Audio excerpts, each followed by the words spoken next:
principaux axes routiers de Conakry, le carrefour de Bambeto connaissait depuis des années une congestion devenue insoutenable. Le rond-point saturé ralentissait la circulation, entravait les activités économiques et compromettait la fluidité urbaine. Avec cet ouvrage moderne, fruit du pilier 3, infrastructure, transport et technologie du programme Simandou 2040, la transformation est à la fois radicale et spectaculaire. En l'espace de quelques jours, nous avons marqué notre histoire. Le 11 de ce mois, nous étions à Moribaya pour lancer le projet le plus grand de l'Afrique de l'Ouest. Et récemment encore le 12, c'est le forum de l'intelligence artificielle qui a appelé toute l'Afrique en Guinée. Et aujourd'hui, le 15 novembre, nous sommes ici pour inaugurer avec vous, Monsieur le Président, l'ouvrage moderne de Conakry que vous-même avez posé la première pierre. Et encore, on est là ce matin où ce chantier, vous l'avez suivi de bout en bout. Nous avons observé vos visites nocturnes, Monsieur le Président. Vous avez suivi ce chantier avec beaucoup d'attention. Et je peux vous rassurer aujourd'hui que ce chantier a été construit dans les normes prescrites dans les cahiers de charges. Les infrastructures modernes de Conakry, elles en font partie. Aujourd'hui, Conakry change de visage, Bambeto change de visage. Situé au cœur de la capitale, c'est un carrefour où nous connaissons beaucoup d'embouteillages dans le passé. Et aujourd'hui, il fait plaisir de passer à Bambeto sans vraiment se soucier des embouteillages. Et ça, c'est grâce à votre leadership, Monsieur le Président. Sous votre impulsion, le gouvernement a décidé désormais d'apporter une réponse visible et durable à toutes les infrastructures grâce au programme de Simandou. Il est important de souligner que le projet intègre également les ouvrages d'assainissement d'éclairage public. Bambeto, cet ouvrage vous appartient, c'est votre œuvre. Vous avez participé à 70% à la construction de cet ouvrage. Démarré en avril 2022, sous la supervision personnelle du président de la République, les travaux pilotés par le ministère des Infrastructures ont été financés à hauteur de 339,6 milliards de francs guinéens grâce à un partenariat solide entre le Fonds cohésien pour le développement économique arabe et l'État guinéen. Le président du fonds a salué la qualité de cette coopération et adressé ses félicitations au chef de l'État pour cet accomplissement majeur. For the exceptionally warm welcome. Permettez-moi, Son Excellence, tout d'abord, d'exprimer ma profonde gratitude au gouvernement de la République de Guinée pour l'accueil chaleureux, l'hospitalité remarquable et l'excellente organisation de cette cérémonie d'envergure. Je souhaite également adresser nos sincères remerciements à l'homme de la République de Guinée au Koweït pour son rôle diplomatique actif dans le renforcement des relations de partenariat avec le Fonds cohésien et pour sa contribution à la concrétisation des aspirations de développement du gouvernement guinéen. La cérémonie d'aujourd'hui va au-delà de l'inauguration d'une infrastructure. Elle marque une étape majeure dans le renforcement du partenariat solide et croissant qui unit l'État du Koweït et la République de Guinée. Le gouvernement de la République de Guinée a toujours démontré une efficacité remarquable, ainsi qu'un leadership exemplaire dans la planification et la mise en œuvre des initiatives de développement à travers le pays. Le Fonds cohésien apprécie profondément cette collaboration et salue votre dévouement ainsi que votre vision. Nous réaffirmons aujourd'hui notre engagement à poursuivre notre soutien aux efforts du gouvernement guinéen visant à promouvoir les objectifs de développement durable dans l'ensemble du pays. Of the prosperous future of the Republic of Guinea. En 39 mois, le chantier a généré près de 900 emplois directs et indirects. L'échangeur offre désormais un passage souterrain de 263,20 mètres vers la T2, un passage supérieur de 271,20 mètres en direction de la route Le Prince, un carrefour giratoire central connecté à 8 bretelles de 2 fois 2 voies. Un ensemble conçu pour fluidifier durablement la circulation, réduire les accidents, accélérer les trajets vers les zones administratives et économiques et embellir l'esthétique urbaine de Bambeto.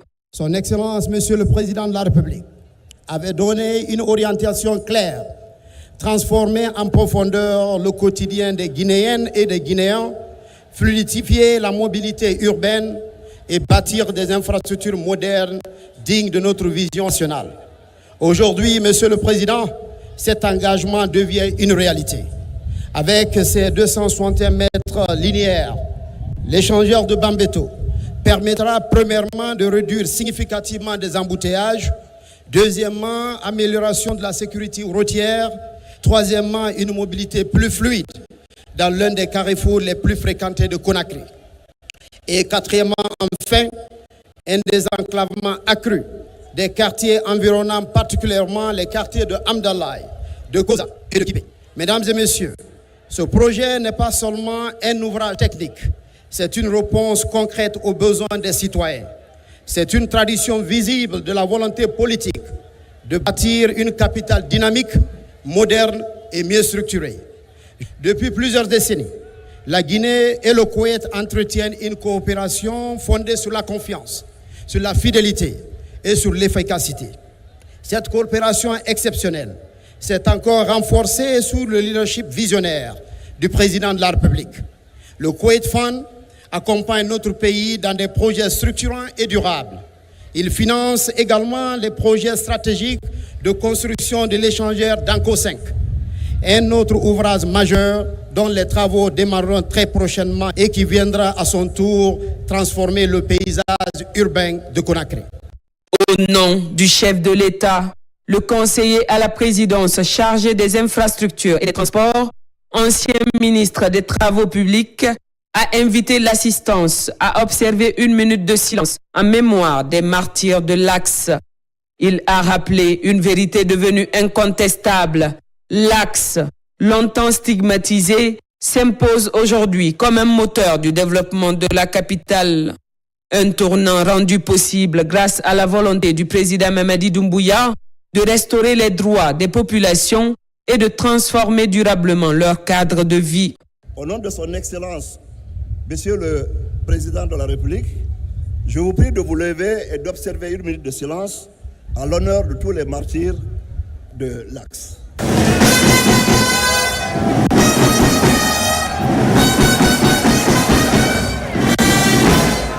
Le 13 avril 2022, j'étais ici aux côtés de son Excellence, Monsieur le Président de la République, pour la pose de la première pierre de cet échangeur. Aujourd'hui, nous sommes de retour pour procéder à son ouverture officielle au bénéfice de la fluidité de la circulation, du dynamisme économique et du développement harmonieux de cette zone stratégique. Cet échangeur n'est pas seulement une infrastructure, c'est un symbole et une force motrice du progrès. Il s'inscrit directement dans la vision, dans la dynamique du programme Simandou 2040, notamment dans son P3, infrastructure, transport et technologie. La vision du chef de l'État repose sur 3 axes prioritaires de la refondation. L'axe social, établir et consolider le vivre ensemble. Il faut rappeler qu'avant le 5 septembre 2021, les populations de Hamdallah, Bambeto et Koza étaient souvent stigmatisées et victimes de discrimination. Aujourd'hui, grâce aux actions du président Mamadi Doumbouya, l'Axe est devenu un espace de paix où les manifestations intempestives ont disparu grâce à la main tendue des autorités et aux efforts constants de réconciliation. Dans cet esprit, la visite du président au cimetière de Bambeto le 27 septembre 2021 pour honorer la mémoire des victimes des répressions politiques restera un acte fort et symbolique. Le chef de l'État a également ordonné la restauration des droits des citoyens injustement déguerpis à Koza, Bambeto, Hamdallah, Koloma, Kaporaï, Dimes et Kipé. Ils ont été indemnisés, rétablis à leurs droits fonciers et accompagnés pour construire dignement leur vie. Monsieur le Président de la République a séché leurs larmes. Par ailleurs, Les événements tragiques du 28 septembre 2009 ont profondément marqué Bambato. Un procès historique a eu lieu, des condamnations ont été annoncées, un fonds spécial d'indemnisation des victimes a été mis en place, les indemnisations sont en cours. L'axe économique. Une économie compétitive et inclusive. Cet échangeur contribue à la transformation structurelle de l'économie guinéenne. L'amélioration de la circulation des biens et des personnes, la réduction des embouteillages, le renforcement de la sécurité routière, la stimulation des investissements dans la zone. L'axe politique, qui est le troisième axe. Bâtir un état de droit avec des institutions fortes et crédibles. Il convient de saluer ici la participation massive des citoyens de Bambeto au scrutin référendaire du 21 septembre 2025 qui a conduit à l'adoption de la nouvelle constitution qui marque le retour à un ordre constitutionnel normal fondé sur des institutions de gouvernance participative, stable et respectée. Dans un geste symbolique fort, il a été annoncé que l'ouvrage portera officiellement le nom Échangeur de Bambeto, un hommage direct aux habitants qui ont vécu, accompagné et parfois subi les contraintes de ce vaste chantier. Dans le cadre du programme Sibandou 2040 qui comprend 122 mégaprojets et 36 réformes, l'objectif est de doter notre pays de réseaux routiers modernes répondant aux meilleurs standards internationaux. L'échangeur de Bambeto est une avancée majeure dans cette dynamique nationale. Pour honorer la contribution des populations de Bambeto à la paix, à l'unité et à la stabilité de la nation, Son Excellence, Monsieur le Président de la République, a décidé que cet ouvrage porte officiellement le nom Échangeur de Bambeto. En mémoire des victimes, je tiens enfin à saluer les braves populations de Bambeto pour leur coopération exemplaire.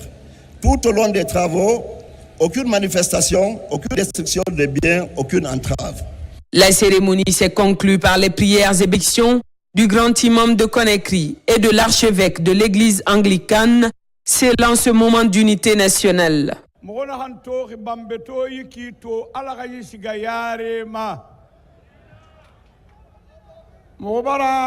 Mangenu walisa o ma président mkoduba mabe mkonu malambore benu mo hakeli mo wengine ina me inu wali iwali khine ina me alu baraka ifendena nabaxe me khibe inu wali ibara mo boyasa inu wali mkonu wa madanna han tofe tofanyira yibohi be ibara finda sabuira yibohi khayare masige ibara finda sabuira ala namira yagi abada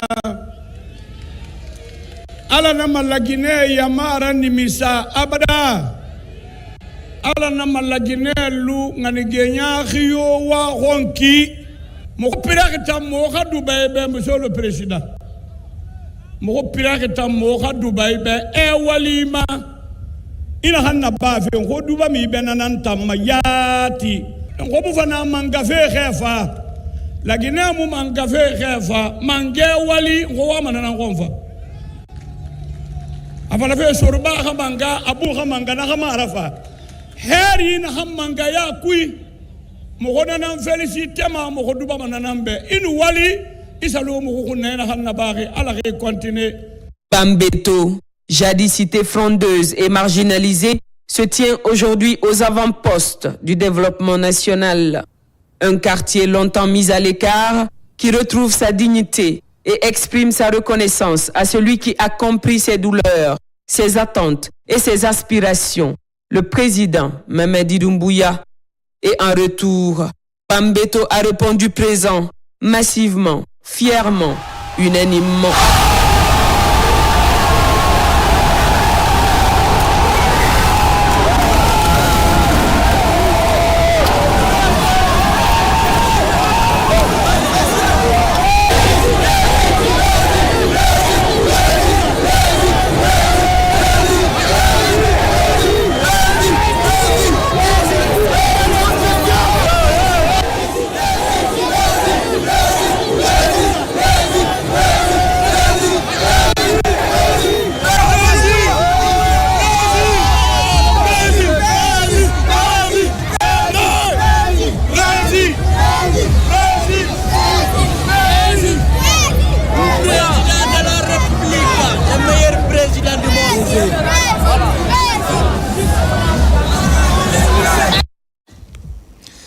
Merci à Fatoumata Kourouma. La ville de Conakry a donc vécu ce samedi un moment fort à l'occasion de l'inauguration de ce nouvel échangeur, une infrastructure attendue de longue date et qui va mettre fin donc au calvaire des automobilistes et des citoyens. Mais avant la cérémonie officielle d'inauguration, une lecture du Saint-Coran a été organisée, des moments de recueillement et de bénédiction fixés par nos reporters Ismaël Nabé et Marwan Kamara. Au pied de l'échangeur de Bambeto, ce jour solennel, des citoyens venus de partout à Conakry se retrouvent pour la cérémonie d'inauguration.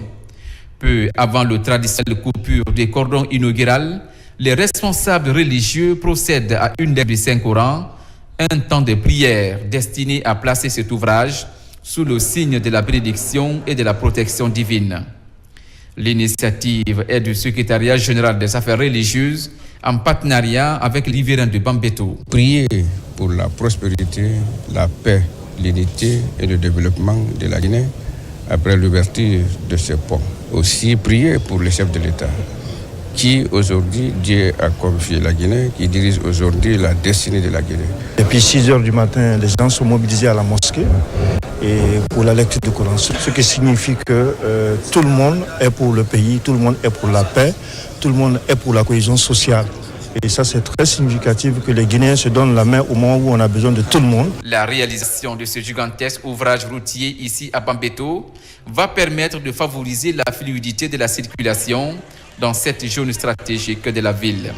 Il s'agit d'un chantier majeur attendu depuis plusieurs années par les riverains et les usagers de Conakry. Aujourd'hui, c'est l'ouverture. On est vraiment très content de cette œuvre que le président de la République, Mamadi Doumbouya, a fait pour nous, donc et son gouvernement. Aujourd'hui, ce n'est pas les premières infrastructures que Koweït nous a financées, c'est plusieurs infrastructures. Et au-delà de ce pont, ils viennent aussi approuver un autre pont de l'Anco 5 et d'autres ponts qui vont venir plus tard. Une inauguration placée à la fois sous le signe du développement et de la spiritualité, symbole de l'équilibre que les autorités souhaitent instaurer entre modernité et tradition. Et pendant ce temps, le vaste programme de construction de logements sociaux se poursuit avec plus de 1664 appartements en cours de réalisation sur les différents sites de Conakry.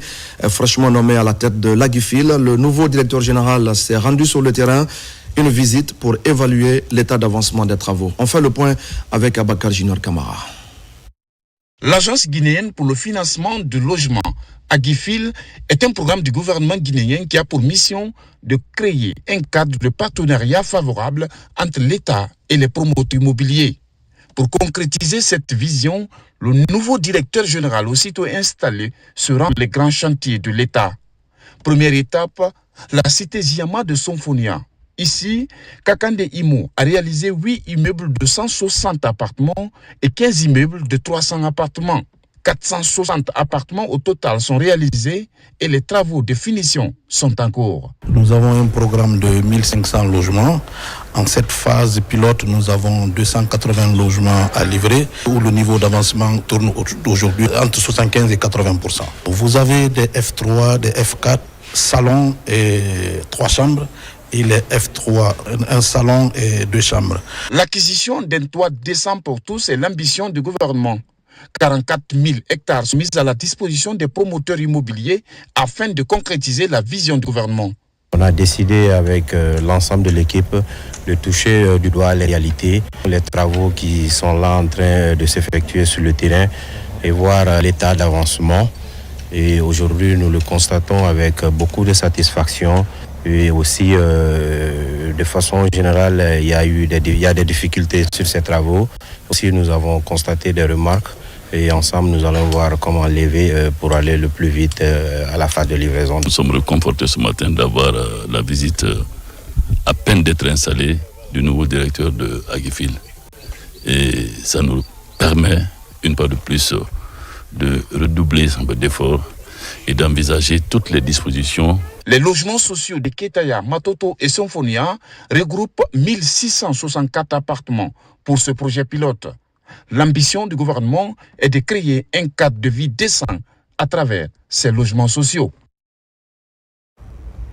Et nous allons parler ce soir encore du projet Simandou, au cœur de ce gigantesque projet minier un lieu reste encore peu connu du grand public. Il s'agit du Laboratoire national de la géologie. Et cela, vous allez le voir, que se prennent des décisions essentielles grâce à des analyses précises du minerai de fer.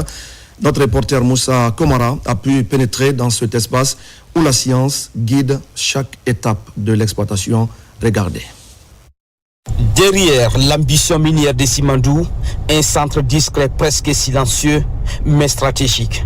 Voici le laboratoire national de la géologie, le cœur scientifique du plus grand projet minier du continent africain.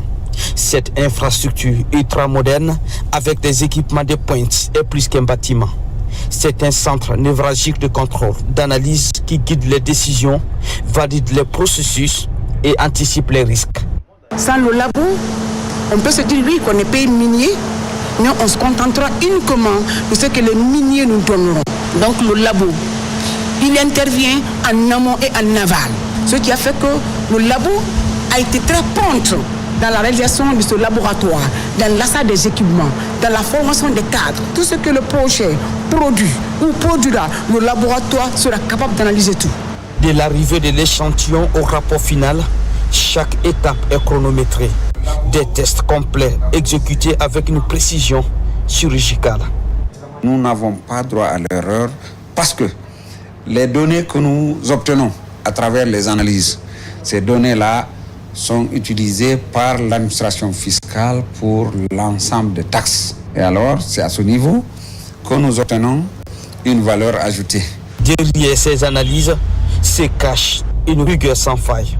Normes ISO, procédures de qualité, traçabilité. À travers cet outil, l'État guinéen entend s'assurer que le développement minier rime avec responsabilité et durabilité. Nous sommes conscients que la bauxite qu'on exploite et qu'on exporte est une bauxite qui doit être évaluée, qui permet à l'État, afin de faire une évaluation par rapport aux qualités et à la quantité. Dans ces laboratoires, on ne manipule pas seulement des échantillons, on manipule l'avenir d'un projet colossal. Entre science, technologie et responsabilité, ces hommes et ces femmes veillent à ce que chaque donnée soit juste, chaque décision soit éclairée. C'était également le plus grand rendez-vous de la transformation numérique sur le continent africain. Les travaux du Transform Africa Summit 2025 ont pris fin ici à Conakry. La dernière journée a été marquée par la mise en avant du potentiel de la jeunesse guinéenne et des avancées technologiques. Le Premier ministre salue un sommet qui projette notre pays au cœur de la transformation digitale du continent. C'est un reportage de Hadi Kamara. Depuis 3 jours, Conakry a vibré au rythme du sommet phare du continent, avec une forte participation des leaders africains, des entreprises, des innovateurs et des jeunes. L'événement veut renforcer les initiatives technologiques et digitales susceptibles de transformer l'avenir du continent, tout en engageant un dialogue direct avec la jeunesse afin d'ouvrir une voie à un futur numérique plus dynamique et connecté. Le capital humain constitue notre plus grande richesse et je pense que les bases sont en train de se mettre en place. Lorsque nous embrassons un développement, il est essentiel de toucher aux causes, aux problématiques, aux défis de notre société en incluant le maximum possible ces jeunes femmes et ces jeunes filles. Ici, 3 jours de débats intenses, de rencontres décisives et de promesses axées sur la manière dont l'Afrique peut exploiter le potentiel de la technologie pour relever les défis socio-économiques. L'Afrique entre à partir de maintenant dans l'ère numérique comme acteur souverain. 3 appels d'action au gouvernement, de la planification au delivery. Au secteur privé, l'Afrique cherche des bâtisseurs. À la jeunesse, continuer à inventer, coder, créer et transformer. La jeunesse est un acteur clé de l'avenir numérique du continent, d'où la nécessité de renforcer les capacités entrepreneuriales des jeunes en matière de compétences numériques, d'accès au financement et de création d'un environnement propice à l'innovation. C'est un défi pour les décideurs qui doivent aller plus vite pour ne pas être déphasés. C'est un défi parce que la Gen Z Elle est là, impétueuse, impatiente, qui des fois bouscule la Guinée à travers les orientations du président de la République, le président Mamadi Doumbouya. C'est très clair. Nous faisons confiance à la jeunesse. Notre rôle en tant que dirigeants, c'est d'impulser et de développer le capital développement humain, développer l'intelligence, permettre aux jeunes de tous les horizons de bénéficier des accompagnements indispensables pour être les hommes et des femmes de leur temps. Des prix dédiés à l'innovation sont décernés aux lauréats. On assiste également à la dédicace d'un livre coécrit par la ministre des Postes, Télécommunications et de l'économie numérique et son homologue tchadien du numérique, préfacé par le Premier ministre chef du gouvernement. Le livre est intitulé « Intelligence artificielle et gouvernance en Afrique ». Le continent, uni autour de sa destinée numérique, a trouvé dans cet élan un puissant signal de départ. Sur le front de la valorisation de notre patrimoine maintenant, le ministère de la Justice prend une initiative inédite. C'est l'organisation des journées des sceaux qui vont être lancées ce lundi. Il s'agit en termes clairs de faire comprendre l'origine et la signification profonde de nos symboles républicains. Les débats vont donc porter sur le sens de notre drapeau et ses trois couleurs, les paroles de notre hymne national, mais aussi notre devise ainsi que les armoiries de la République. Une vaste campagne de vulgarisation que nous explique Tierno Younoussaba. Vers les journées des sceaux de l'État, un moment pour des historiens, hommes de culture, professionnels de la justice et universitaires d'expliquer la notion et l'usage des symboles comme le drapeau, les armoiries, l'hymne national et la devise. Un exercice républicain pour informer l'opinion sur les symboles qui incarnent l'histoire, les valeurs et les aspirations du peuple. Des repères fondamentaux qui unissent les citoyens. Les sceaux constituent un symbole de souveraineté, un symbole qui ne peut faire l'objet de cession, qui ne peut faire l'objet d'hypothèque, qui ne peut faire l'objet de gage. C'est un symbole qui fait connaître la République de Guinée sur la scène internationale. Ces journées mettent en lumière l'origine, la signification des symboles de l'État et leur importance dans la vie politique et culturelle de la Guinée. Allez voir porter ces couleurs nationales, vous faites une confusion entre le drapeau malien et le drapeau guinéen. La technique de porter ces couleurs doit être enseignée à tout le monde et doit être respectée par tout le monde.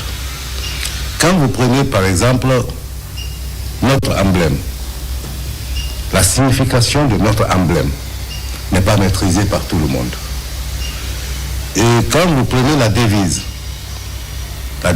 qui comporte trois mots-clés, travail, justice, solidarité, peu de Guinéens, de l'aspect structure jusqu'à la base, pourront vous donner avec exactitude la signification de chacun de ces termes. Et ces termes ne sont pas choisis au hasard. Le choix de nos couleurs nationales par les fondateurs de notre pays, chaque couleur a sa signification. Ce n'est pas un fait de hasard. La récente présentation du sceau au président de la République symbolise la souveraineté. Le sceau vise donc à authentifier l'autorité d'un acte. Sa gestion est confiée au ministre de la Justice, d'où son appellation garde des Sceaux. Ces symboles assurent la continuité entre la lutte pour l'indépendance et la Guinée moderne et le renforcent le vivre ensemble en dépit des diversités liées aux ethnies, aux langues et au patrimoine socio-culturel. En clair, ils incarnent l'autorité de l'État et renforcent l'identité nationale. Dans l'actualité encore, je le disais tout à l'heure, au sommaire, entre la Guinée et la Banque mondiale, un nouveau cadre de réflexion est établi. Il s'agit de définir la stratégie de partenariat pays-Banque mondiale 2026-2031, Un partenariat en harmonie avec le programme Simandou 2040 et qui cible plusieurs secteurs d'activité dont l'agriculture et l'énergie. Mohamed Seyar Souma pour des explications. Plusieurs membres du gouvernement face aux experts de la Banque mondiale. Des échanges sur la stratégie de partenariat pays de la Banque mondiale 2026-2031. Pour l'énergie, par exemple, le gouvernement plaide pour l'appui de la production en plus du développement du réseau. Mais ce nouveau programme quinquennal se veut multisectoriel. C'est pour définir les priorités du gouvernement guinéen. Et fort heureusement, toutes nos préoccupations ont été prises en compte dans ce que nos partenaires, notre banque, la Banque mondiale nous a présenté. C'est un processus itératif.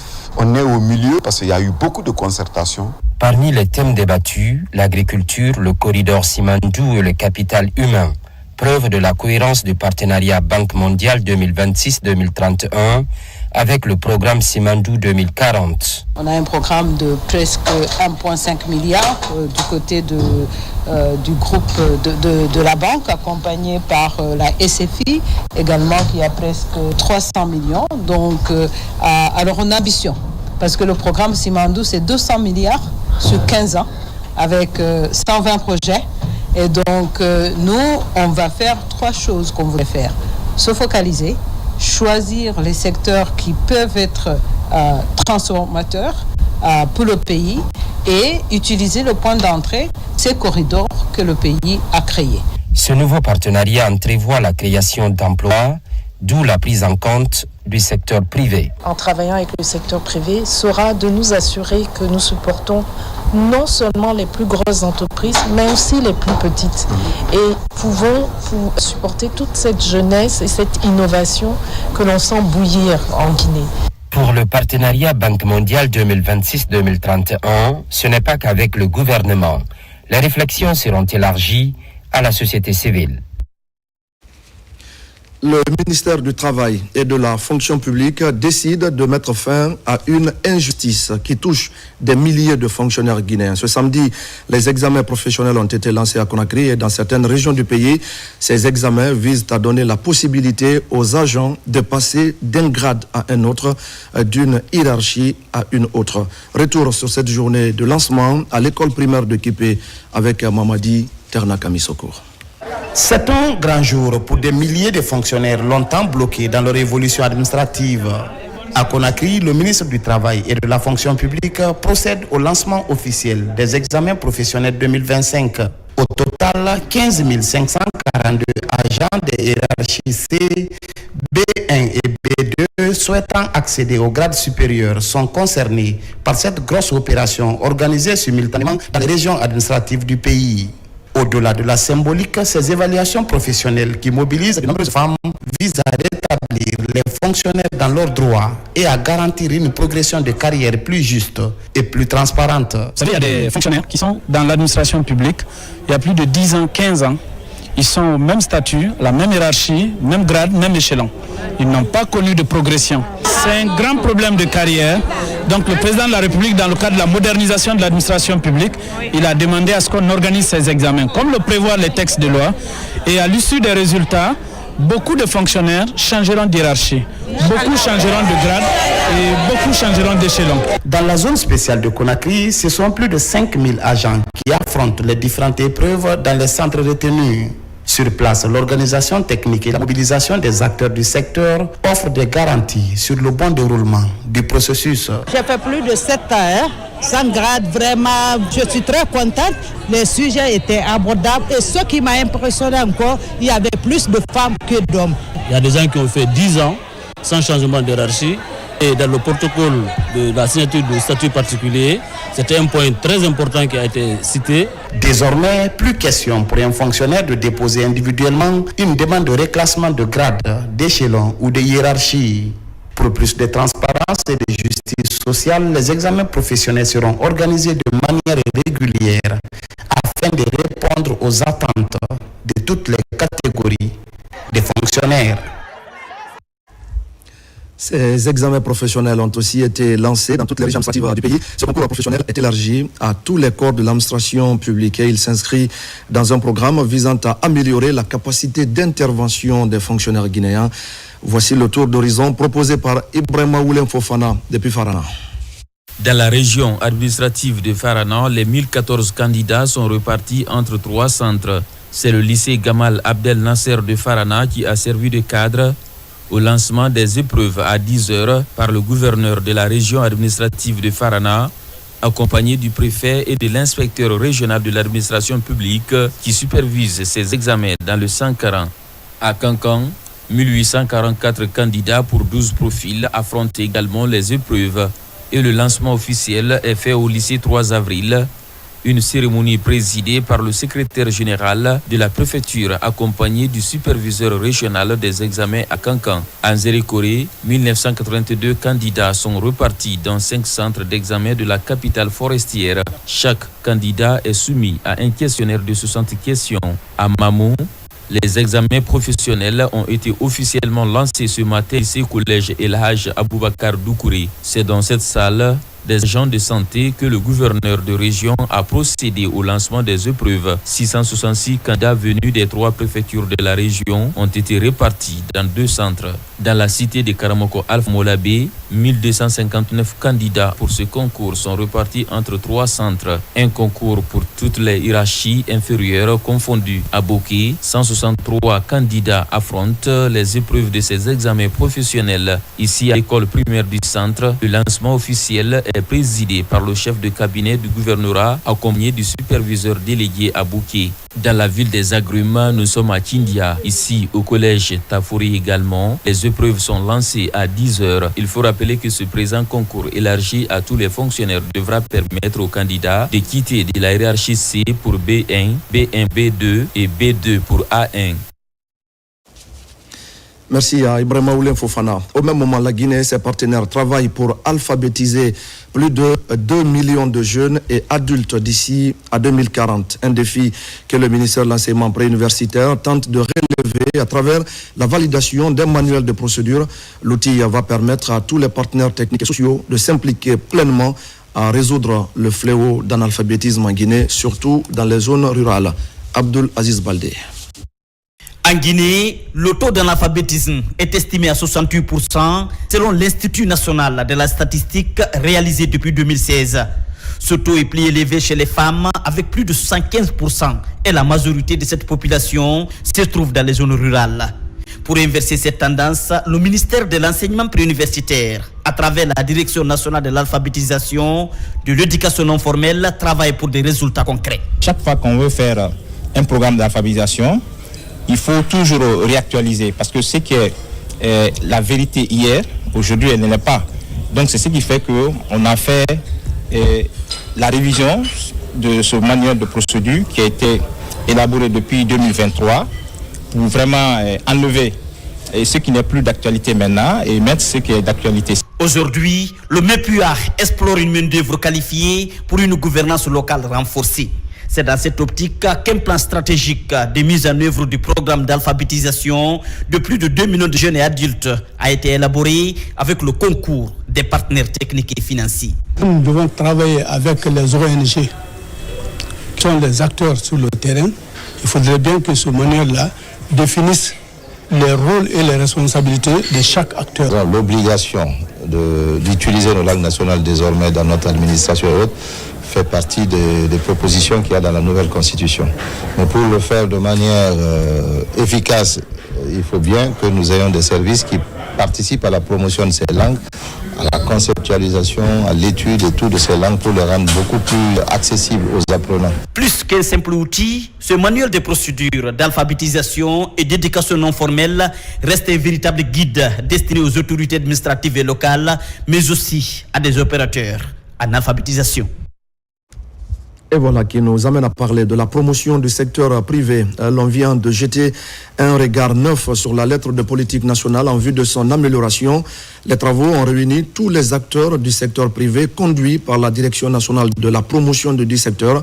Après une étude diagnostique faite par consensus, la validation technique de ce rapport vient d'avoir lieu ici même à Conakry. Abdul Karim Kamara. Jusque-là, les paramètres de l'appareil de promotion du secteur privé passaient à la loupe.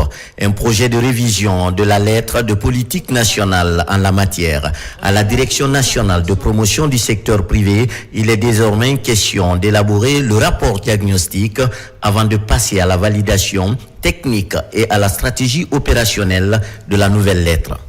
Le général Mamadou Doumbouya, le président de la République de Guinée, qui a une vision qu'il porte. Cette vision, elle parle à tout le secteur privé. Nous, aujourd'hui, nous voulons répondre présent à cet appel. Nous voulons également répondre à l'attente de notre ministre qui n'ont pas de réforme. Pour nous, c'est un moyen de contribuer à la réflexion commune. C'est un moyen également d'associer le secteur privé à ce vaste programme de développement. Donc, nous avons dit, il faut réfléchir de nouveau. Auprès des parties prenantes, le ministère de l'Industrie et des PME nourrit l'ambition de mettre en place une stratégie opérationnelle pragmatique et que celle-ci soit ancrée dans la réalité nationale. Il faut que cette politique permette à chaque acteur économique d'avoir part à la construction nationale. Et nous souhaitons que le contenu local passe le cap des textes et que nos entreprises puissent effectivement en jouir. J'invite chacune et chacun de vous à s'impliquer activement dans les échanges, à partager vos expériences et à proposer des solutions innovantes capables de transformer durablement notre tissu économique. Notre objectif commun est clair: bâtir un secteur privé inclusif, performant et durable, moteur d'une croissance équitable et d'une meilleure répartition des richesses. La nouvelle lettre de politique nationale de promotion du secteur privé devrait permettre d'améliorer durablement le climat des affaires, faciliter l'accès au financement et accroître la compétitivité des entreprises guinéennes. On en vient maintenant au vol à la tire à moto dans la capitale. Vous le savez, mesdames et messieurs, le phénomène prend des proportions qui inquiètent non seulement les citoyens, mais préoccupent aussi les autorités. Pour lutter donc efficacement contre ce fléau, la Direction générale de la police nationale vient de se doter de quelques motos. L'objectif est de permettre aux unités engagées dans la lutte contre le banditisme de rattraper rapidement les malfaiteurs qui opèrent à moto. On fait le point avec colonel Mourikaba. Ces derniers temps, une nouvelle forme de vol se multiplie dans les rues de Conakry. Le vol à la tire à moto. Des individus circulant à grande vitesse arrachent téléphones, sacs, perruques ou autres objets des mains des piétons, ciblant particulièrement les femmes. Pour répondre aux préoccupations des populations et enrayer ce phénomène, la Direction générale de la police nationale a mis à la disposition des services opérationnels de nouvelles motos. Ces engins renforcent les unités déjà engagées dans la lutte contre le banditisme et améliorent la rapidité des interventions sur le terrain. Ces motos ont pour mission d'éradiquer la grande criminalité et les petites délinquances. Et je vous invite de lutter efficacement contre ce fléau qui est aujourd'hui un phénomène qui commence à inquiéter la population. C'est-à-dire le vol à la tire sur les motos. Et parfois même, c'est suivi de mort d'homme. C'est pour cela que la Direction générale a réfléchi comment lutter efficacement contre ce fléau. Pour les bénéficiaires déjà mobilisés au quotidien dans la lutte contre le banditisme, l'arrivée de ces motos vient combler un vide et accroître considérablement leurs capacités opérationnelles. Au jour d'aujourd'hui, on est confronté à une autre forme de banditisme, de délinquance, voire même de criminalité par la suite. C'est le vol à la tire. Pour éradiquer à cela. Et ça sent bien que ça se fait sur la moto ou en complicité avec les taxis motards. Quand ça vient, ça tire, ça rentre dans les quartiers. Les véhicules ne peuvent pas les poursuivre. Pour corriger cet aspect, dans le cadre de la sécurisation des personnes et de leurs biens, le général Guéna Bassoli a trouvé des motos pour des unités opérationnelles pour éradiquer ce fléau. Nous sommes engagés à plus d'un titre derrière lui, comme un seul homme, pour pouvoir sécuriser la population guinéenne et leurs biens. L'acquisition de ces motos devrait permettre à la police nationale de renforcer la sécurité dans les rues, de mieux traquer les fauteurs de troubles et rassurer davantage les citoyens quant à leur sécurité. Dans le reste de l'actualité, le 5e pilier du programme Simandou 2040 consacré à la santé et au bien-être se concrétise au CHU Donka. L'hôpital engage une modernisation de ses pratiques et développe des chirurgies de pointe. L'établissement vient donc d'accueillir des experts européens de l'organisation Les Enfants de l'Aïr. C'est pour lancer les premières interventions de cœlioscopie, une technique chirurgicale pratiquée dans les plus grands centres hospitaliers du monde. Ousmane Diallo. Venu de France, à l'invitation des responsables du CHU Donka, engagés à réduire les évacuations sanitaires, ces chirurgiens se préparent à procéder aux côtés de leurs homologues guinéens à une cœlioscopie, une technique chirurgicale jusque-là jamais réalisée en Guinée. Pour cette première expérience, les chirurgiens doivent extraire la vésicule biliaire sans ouvrir l'abdomen du patient. La cœliochirurgie est une technique mini-invasive, comme vous l'avez vu, qui est vidéo-assistée et qui consiste à réaliser une intervention chirurgicale dans la cavité abdominale via de toutes petites incisions, comme vous l'avez vu, qu'on a réalisées au niveau de la paroi et dans lesquelles on introduit des trocars pour visualiser les organes et pouvoir réaliser une opération. Au bout d'une demi-heure, le succès est au rendez-vous. Le CHU Donka vient de réaliser sa première cœlioscopie. Une autre étape est franchie dans l'évolution de l'hôpital national qui modernise de plus en plus ses pratiques médicales. C'est un challenge pour eux d'acquérir cette technique.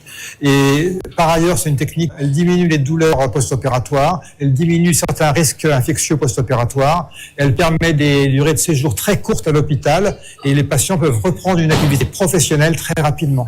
Ceci est à l'intérieur d'une vision, autant au niveau du président de la République, Mamadi Doumbouya, que du premier ministre, que du ministre de la Santé, du concessionnaire, de tous les employés de l'hôpital national Donka, de développer des techniques qui permettent de donner des soins de qualité aux Guinéens ici en Guinée. Depuis 3 ans, de multiples missions médicales se succèdent au CHU Donka pour le transfert de compétences et conformément aux engagements de la concession canadienne et rehausser le niveau de la prise en charge médicale. Considéré comme le symbole de la refondation dans le système de santé, l'hôpital national travaille à devenir un pôle d'excellence dans la sous-région. Programme de coopération Guinée-UNICEF, la région de Farana vient d'abriter la revue régionale des plans de travail 2025 ainsi que l'élaboration des plans 2026-2027. Cette rencontre vise à évaluer les progrès réalisés à l'issue de la dernière année de mise en œuvre du programme 2018-2023. Elle a permis aussi de préparer les plans de travail opérationnels pour 2024 et 2025. On fait le point à Farana avec Ibrahima Oulem Fofana et Silati Kourouma. À Farana, les partenaires de l'UNICEF, des cadres du plan ainsi que d'autres responsables sectoriels impliqués dans la protection des droits de l'enfant et des femmes sont en concertation. Ici, il est question de capitaliser les changements positifs apportés au contexte de programmation et d'examiner la performance du programme. L'UNICEF, son objectif principal, c'est comment les enfants peuvent jouir pleinement leurs droits. Et pour cela, c'est un champ très spectre. La santé intervient, la jeunesse intervient, l'éducation, la protection sociale. Donc tout ceci sont des domaines qui interviennent pour que les enfants puissent jouir pleinement de leurs droits. Nous prenons en fait attache avec la réalité du terrain, notamment par des visites et faire des constats. Par la suite, proposer des recommandations pour l'amélioration des plans de travail annuels des exercices suivants. Au cours de cette revue annuelle, les participants vont également se pencher sur les changements intervenus dans la situation des enfants et des femmes. La possibilité d'impliquer ce programme de coopération Guinée-UNICEF ici à Farana est aussi abordée. Les attentes seront vraiment qu'avec les services partenaires et l'appui des autorités des deux régions, de beaucoup plus renforcer nos interventions et donc au bénéfice des populations des deux régions. Je vous invite donc à faire preuve d'objectivité, de rigueur et d'engagement tout au long de vos travaux, afin que les conclusions de cette revue servent de levier stratégique pour l'amélioration continue des programmes au bénéfice des populations. Durant cette rencontre d'échange et de partage, les acteurs ont tout de même apprécié les progrès accomplis dans la réalisation des résultats tels qu'ils ont été définis dans les plans de travail pour l'année 2023. Ils ont par ailleurs émis des réserves sur des manquements constatés. Des recommandations sont faites pour la bonne exécution du programme pays. Et puis dans le cadre du programme de mentorat pour l'épanouissement professionnel des jeunes filles, l'ONG Une fille, un avenir a officiellement lancé ses activités. La cérémonie a été présidée par Fanta Conté, conseillère nationale, qui à travers un panel a partagé son parcours exceptionnel afin d'inspirer la nouvelle génération. Abdoulaye Diallo. Le projet d'appui à la gouvernance locale mis en œuvre par l'Agence nationale de financement des collectivités locales ANAFIC se concrétise peu à peu dans la région de Boké. Cette formation, qui regroupe les acteurs locaux de la région, en est une parfaite illustration. Il s'agit de renforcer leur aptitude pour mieux maîtriser les outils didactiques liés au changement climatique et à la vulnérabilité sociale en faveur des communautés.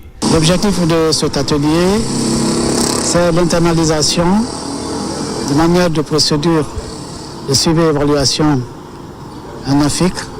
Il s'agira essentiellement d'intégrer dans le manuel les aspects liés au changement climatique et les aspects sociaux qui doivent caractériser désormais le fonctionnement de tous les organes qui sont au niveau de l'ANAFIC. Il s'agit surtout d'opérationnaliser ces aspects-là au niveau des communautés qui, dans le cadre de la préparation de leur plan de développement, doivent intégrer tous ces aspects. L'intégration de ces outils de procédure du dispositif de suivi et évaluation de ce projet dans les autres manuels qui existent déjà pourrait favoriser le rapprochement des administrateurs locaux aux administrés dans le cadre de la planification de leur projet de développement. Cette rencontre parle de changement climatique en République de Guinée et naturellement dans la région administrative de Boké. Aujourd'hui, on cherche à rapprocher les administrateurs des administrés.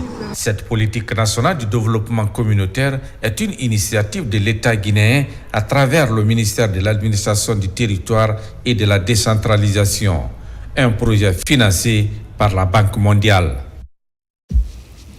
Voilà, mesdames et messieurs, vous l'aurez compris, c'était donc là le compte-rendu de Younoussa Tawel Kamara à Boké, où les acteurs locaux de l'ANAFIC viennent donc de renforcer leur connaissance des outils liés au changement climatique et à la vulnérabilité sociale. On revient donc sur cet élément que j'annonçais tout à l'heure dans le cadre donc du programme de mentorat pour l'épanouissement professionnel des jeunes filles. L'ONG Une fille, un avenir a officiellement lancé ses activités. La cérémonie a été présidée par Fanta Conté, conseillère nationale, qui à travers un panel a donc partagé son parcours exceptionnel afin d'inspirer la nouvelle génération. Abdoulaye Diallo. Inspirer, éduquer et soutenir, ce sont ces valeurs qui encadrent la mission de l'ONG Une fille, un avenir, désormais active en Guinée. L'ONG ambitionne de créer un environnement favorable à l'autonomisation sociale et économique des jeunes filles. Pour y parvenir, elle mise sur le développement des compétences personnelles, professionnelles et sur la promotion du leadership féminin. Une fille, un avenir est connue sous le nom d'un programme de mentorat qui est dédié à l'épanouissement professionnel des jeunes filles. Il a été initié depuis 2021 mais formalisé en 2024 et nous avons pu accompagner plus de 300 filles dans le cadre de leur épanouissement personnel mais aussi professionnel dans 3 pays, la Guinée, le Mali mais aussi la RDC. Nous nous sommes rendus compte qu'il était nécessaire d'agir et d'aller dans la durabilité. C'est dans ce sens que nous avons décidé de structurer notre programme en ONG. Autonomisation, épanouissement et engagement citoyen, tels sont les piliers sur lesquels repose cette initiative qui vise à former une nouvelle génération de femmes leaders en Afrique francophone. Je suis très contente aujourd'hui de faire partie donc de cette aventure qui aide les filles non seulement à se fixer des objectifs, mais qui crée un environnement favorable pour l'émancipation et l'autonomisation de la jeune fille. Selon les initiateurs, ce programme constitue un levier essentiel pour réduire les inégalités et favoriser le potentiel de la jeune fille guinéenne. À présent, le contenu de ce communiqué du Conseil national de la transition. Le président du Conseil national de la transition convie l'ensemble des honorables conseillers nationaux à une plénière le lundi 17 novembre 2025 à 15h précises dans l'hémicycle du Palais du Peuple. L'heure du jour de cette plénière est consacrée à l'examen et la délibération sur 1. Le volet dépenses de la loi de finances rectificative exercice 2025. 2. L'accord de prêt concessionnel relatif au projet Guinea Safe City entre la République de Guinée et la Banque d'import-export de Chine. Sont invités à prendre part à cette plénière le Premier ministre, chef de gouvernement, le président des institutions républicaines, le conseiller du président de la République chargé des relations avec les institutions républicaines, le ministre de la Défense nationale, les membres du gouvernement, le gouverneur de la Banque centrale de la République de Guinée, Madame la gouverneure de la ville de Conakry, les chefs de missions diplomatiques, consulaires et organisations internationales accréditées en République de Guinée, les présidents des délégations spéciales des communes de Conakry, le directeur général de l'autorité de régulation des marchés publics, l'administrateur général de l'administration et contrôle des grands projets, le secrétaire exécutif de l'Agence nationale de lutte contre la corruption et de promotion de la bonne gouvernance, le coordonnateur du bureau de suivi des priorités présidentielles, le représentant de la Confédération générale des entreprises de Guinée, le représentant du Conseil national des jeunes de Guinée, les représentants des coalitions des partis politiques, les représentants des centrales syndicales, les représentants des organisations de la société civile, les anciens membres du CTRN et du CNT de 2010, les représentants des organisations de la presse publique et privée. Compte tenu de l'importance de l'ordre du jour, la présence de tous les honorables conseillers nationaux est exigée. Conakry, le 14 novembre 2025, pour le bureau, le président du Conseil national de la transition, Dr Dansa Kourouma. Des actions d'assainissement se multiplient pour rendre Conakry propre. En plus des efforts que déploient les services de l'État en charge de la salubrité, des entreprises citoyennes ne cessent d'emboîter le pas. Les artères publiques des communes de Sonfonia et de Tombolia ont reçu cette semaine des coups de balai. Voici le reportage de Mohamed Lamine Camara. Des initiatives citoyennes se multiplient au quotidien contre l'insalubrité à Conakry. Au-delà des efforts consentis sur le terrain par des structures étatiques, des entreprises citoyennes de leur côté accompagnent des actions de nettoyage des artères publiques des communes. L'entreprise Kabalaba Mining a décidé de venir en aide au ministère de l'hydraulique pour essayer d'accompagner les différentes communes afin d'assainir leur localité. On a décidé de se regrouper à la T6 pour travailler sur l'axe de T6 Sonfonia jusqu'à la T8. Une autre équipe qui va continuer à l'opposer en partant vers la T5 et T4. Et une troisième équipe qui est déjà en train d'opérer sur l'axe T5 Anta. De la commune de Sonfonia à celle de Tombolia, l'entreprise Kabalaba Mining se mobilise pour débarrasser ces grands carrefours de leurs immondices. Nous avons bénéficié d'un renfort. Un renfort important provenant de l'entreprise Kabalaba afin que l'assainissement puisse être fait à l'intérieur d'une campagne le long de la route Le Prince, le long de l'autoroute et sur nos transversales. C'est un sentiment de joie de voir nos citoyens mobilisés des deux communes de Tombolia et Sonfonia pour une cause commune. Avec des moyens mis à disposition aussi par l'autorité, donc nous sommes tenus de se lever comme un seul homme pour lutter contre l'insécurité et rendre notre commune propre. Pour que la capitale Conakry retrouve la propriété d'antan, il va falloir que ces genres de citoyenneté se perpétuent au quotidien dans les quartiers et même dans les secteurs. À Kankan, des appareils orthopédiques et autres outils nécessaires sont mis à la disposition des personnes porteuses de handicap. C'est le fruit du partenariat entre Conakry et Paris pour lutter contre des inégalités et faciliter la mobilité pour les bénéficiaires. Yamokaba. C'est une gamme très variée de matériel adapté permettant aux personnes vivant avec handicap d'être autonomes dans leurs activités quotidiennes. Des fauteuils roulants, tricycles et plusieurs accessoires de mobilité mis à la disposition de l'Alliance pour la gouvernance et les initiatives locales agiles pour accompagner le ministère de la promotion féminine. Ce fauteuil roulant va désormais me permettre de mener mes activités avec plus d'aisance. Tout ça là, c'est pouvoir les encourager, les motiver dans leur activité et que, après qu'ils aient ces appareils-là, qu'ils cherchent à s'exécuter, à faire autre chose et à bannir vraiment la mendicité. En provenance de la France, ce dispositif de mobilité est le fruit de la coopération internationale. Un citoyen capverdien résidant à Lyon, une ville de l'Hexagone, est l'un des soutiens. À travers ses amis français, le partenariat d'Agile se renforce pour répondre aux besoins des communautés. Ces fauteuils ont été octroyés à l'ONG Agile à travers un compatriote capverdien du nom de Semedo Roger. Il s'agit de contribuer à réduire un peu la pénibilité de la mobilité de ces personnes vivant avec handicap. L'Alliance pour la gouvernance et les initiatives locales en a à revendre. Dans plusieurs domaines, beaucoup d'heureux sont enregistrés dans ces zones d'intervention. Une démarche porteuse d'espoir pour inciter les Guinéens de l'étranger à investir au bercail. Et voilà, mesdames et messieurs, c'est la fin de ce journal. Merci à tous de l'avoir suivi. Je vous retrouve la semaine prochaine pour d'autres actualités de la Guinée, notre paradis, terre de richesse et d'innovation. Bonsoir à tous.